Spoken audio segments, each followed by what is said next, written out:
ಇನ್ನು ವಿರೋಧ ವ್ಯಕ್ತವಾಗ್ತಾ ಇದ್ದ ಹಾಗೆ ಪೌರಾಯುಕ್ತಿಗೆ ಕ್ಷಮೆ ಕೇಳಿದ್ದಾರೆ ರಾಜೀವ್ ಗೌಡ. ಅಮೃತ ಗೌಡಗೆ ನೋವಾಗಿದ್ರೆ ಕ್ಷಮೆ ಕೇಳ್ತೀನಿ. ಬೆಂಗಳೂರಿನಲ್ಲಿ ಕೈ ಮುಖಂಡ ರಾಜೀವ್ ಗೌಡ ಕೊಟ್ಟಿರುವಂತಹ ಹೇಳಿಕೆ ಇದು.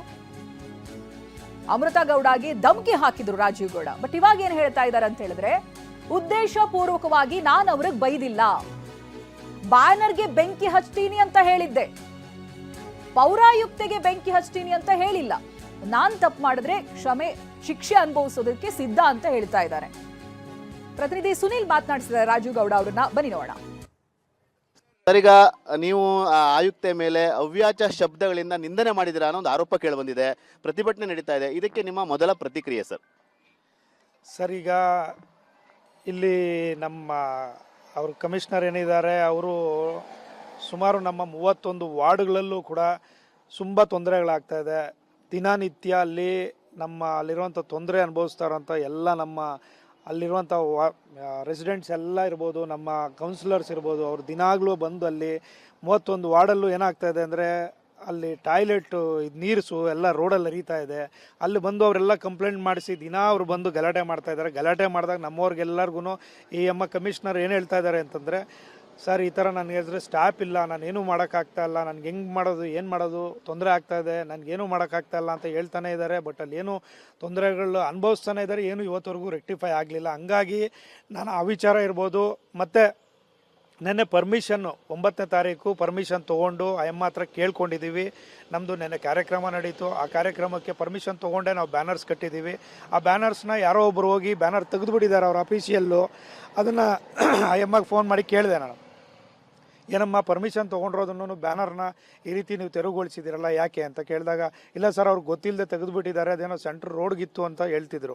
ಬಟ್ ಅಲ್ಲಿ ನೋಡಿದಾಗ ನಮ್ಮಲ್ಲಿ ಯಾವುದು ರೋಡಲ್ಲಿ ಯಾವುದು ಕಟ್ಟೋದಕ್ಕಾಗಲ್ಲ. ನಾವು ಯಾವುದು ಮರ ಆಗಲಿ ಪೋಲ್ ಆಗಲಿ ಯಾವುದು ಹೂಣಿಲ್ಲ. ಅಲ್ಲಿ ಯಾವುದು ಸೈಡಲ್ಲಿ ಕಂಬಗಳೇನಿದೆ, ಕಂಬಗಳಿಗೆ ಚಿಕ್ಕ ಬ್ಯಾನರ್ಗಳು ಕಟ್ಟಿದ್ರು. ಅದನ್ನು ನಮಗೊಂದು ಹೇಳ್ಬಿಟ್ಟು ತೆಗಿಬೋದಾಗಿತ್ತು. ಲಾಸ್ಟ್ ಟೈಮ್ ಕಳೆದ ಬಾರಿ ಕೂಡ ಹಂಗೆ ಆಯಿತು.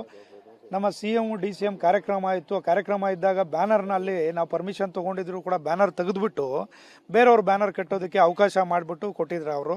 ಹಂಗಾಗಿ ನಾನು ಹೇಳ್ತಿದ್ದೀನಿ, ನೀವು ಯಾವುದೇ ಥರ ಇದಿದ್ರೂ ಕೂಡ ನಾವು ಲೀಗಲ್ಲಾಗಿ ಏನು ಬ್ಯಾನರ್ಗೆ ನಿಮ್ಮ ಹತ್ರ ಪರ್ಮಿಷನ್ ಕೇಳ್ಬಿಟ್ಟೆ ಕಟ್ಟಿದ್ದೀವಿ. ತೆರವುಗೊಳಿಸ್ಬೇಕಾದ್ರೆ ನಮ್ಗೊಂದು ಮಾತು ಹೇಳ್ಬೋದಿತ್ತು, ಇಲ್ಲ ಒಂದು ನೋಟಿಸ್ ಕೊಟ್ಟಿದ್ರೆ ನಾವು ಇಲ್ಲಾಂದ್ರೆ ಅಕಸ್ಮಾತ್ ಸರಿ ಇಲ್ಲ ಸರಿಪಡಿಸ್ತಿದ್ವಿ ಅನ್ನೋ ಮಾತನ್ನ ಹೇಳಿದ್ದೀನಿ. ಅದಕ್ಕೆ ಸಂಬಂಧಪಟ್ಟ ಈಗ ಬ್ಯಾನರ್ ಅನ್ನ ನೀವು ರಸ್ತೆ ಕಟ್ಟಿರಲ್ಲ ಅಂತ ಹೇಳ್ತಿದ್ದೀರಿ.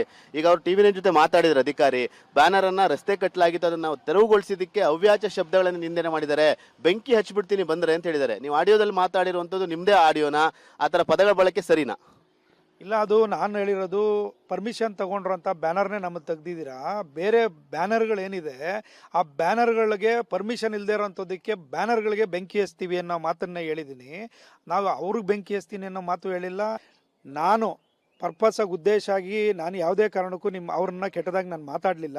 ಅವರು ಕೂಡ ಹೇಳ್ತಿದ್ರು, ಅವರು ನನಗೆ ಬ್ರದರ್, ಅಣ್ಣನ ಥರ, ತಮ್ಮನ ಥರ, ಬ್ರದರ್ ಥರ, ಅವ್ರು ನನಗೆ ತುಂಬ ಸಪೋರ್ಟು ಕೂಡ ಮಾಡಿದ್ದಾರೆ ಅಂತ ನಾನು ಹೇಳ್ತಿದ್ದೀನಿ. ಅವ್ರ ವಿಚಾರದಲ್ಲಿ ನಾನು ಯಾವತ್ತೂ ಕೆಟ್ಟದಾಗಿ ಮಾತಾಡಿರಲಿಲ್ಲ. ನಮ್ಗೆ ಏನಾಗಿದೆ ಅಂದರೆ, ತಾಳ್ಮೆ ಮಿತಿ ಮೀರಿ ಹೋಗಿ ಅಲ್ಲಿ ಏನಾಗ್ತಾಯಿದೆ, ಬ್ಯಾನರ್ ಹೋದ ಸಾರಿ ಕೂಡ ಕಟ್ಟಿದ್ದನ್ನು ಕಿತ್ತರು, ಇವತ್ತು ಕಿತ್ತಿದ್ದಾರೆ, ಪರ್ಮಿಷನ್ ಹಾಕಿದ್ದೀವಿ. ಯಾರೋ ಒಬ್ಬರು ಮುಲಾಜಿಗೆ ಅಂಜಿ ಕೆಟ್ಟದಾಗಿ ಅಲ್ಲಿ ನಡ್ಕೊಳ್ತಾ ಇರೋದ್ರಿಂದ, ಪ್ಲಸ್ ಅಲ್ಲಿ ನಮ್ಮ ವಾರ್ಡಲ್ಲಿ ಏನು 31 ವಾರ್ಡಲ್ಲಿ ತೊಂದರೆಗಳಾಗ್ತಾಯಿದೆ ಹೇಳಿ ನಾವು ಮಿತಿ ಮೀರಿ ಇವತ್ತು ನಾನು ತಪ್ಪಂಗೆ ಮಾತಾಡಿದ್ರು ಕೂಡ ಅವ್ರನ್ನ ಹೇಳಿದ್ದೀನಿ. ಅವ್ರು ನನ್ನ ಅಕ್ಕ ತಂಗಿ ಥರ, ಅವ್ರನ್ನ ಕ್ಷಮೆ ಕೇಳೋಕ್ಕೆ ಇಷ್ಟಪಡ್ತೀನಿ. ಏನಾದರೂ ನನ್ನಿಂದ ತಪ್ಪಾಗಿದ್ದರೆ. ನೋಡಿ, ರಾಜೀವ್ ಗೌಡ ಮಾತನಾಡಿದ್ದನ್ನ ಗಮನಿಸಿದ್ರಿ ನೀವು. ನಾನು ಅವ್ರಿಗೆ ಆ ರೀತಿಯಾಗಿ ಬೈದಿಲ್ಲ, ಜೊತೆಗೆ ಅವ್ರನ್ನ ಸಹೋದರಿ ತರನೇ ನೋಡ್ತೀನಿ, ಅವರು ಕೂಡ ನನ್ನನ್ನು ಅಣ್ಣನ ರೀತಿಯಾಗಿ ಭಾವಿಸಿದ್ದಾರೆ, ಈ ಹಿಂದೆನೂ ಕೂಡ ಸಪೋರ್ಟ್ ಮಾಡಿದ್ದೀನಿ ಅನ್ನೋದಾಗಿ ಹೇಳಿದ್ದಾರೆ. ಸೊ ತಪ್ಪಾಗಿದ್ರೆ ಕ್ಷಮೆ ಕೇಳ್ತೀನಿ ಅನ್ನೋದಾಗಿ ಮಾತನಾಡಿದ್ದಾರೆ TV9 ಜೊತೆ. ಬನ್ನಿ ನೋಡೋಣ. ನಾನು ಅವ್ರ ವಿಚಾರದಲ್ಲಿ ಬೈದಿಲ್ಲ, ಅವ್ರಿಗೆ ಬೈದಿಲ್ಲ. ನಾನು ಹೇಳ್ತಿರೋದೇನೆಂದರೆ, ಯಾರಲ್ಲಿ ಕಿತ್ತರು, ಪರ್ಮಿಷನ್ ಇದ್ಮೇಲೆ ಕಿತ್ತಿದ್ದಾರೆ, ನಿಮಗೆ ಗೊತ್ತಿದ್ದು ಹೆಂಗೆ ಕಿತ್ತರು ಅನ್ನೋ ಮಾತನ್ನು ಅವರನ್ನು ನಾನು ಬೈದಿದ್ದೀನಿ. ಪರ್ಮಿಷನ್ ತೊಗೊಂಡಿದ್ದೀವಿ, ಆದರೂ ಕೂಡ ನೀವು ಆ ಕೆಲಸ ಮಾಡಬಾರ್ದಿತ್ತು ಅನ್ನೋ ಮಾತನ್ನು ಹೇಳಿದ್ದೀನಿ.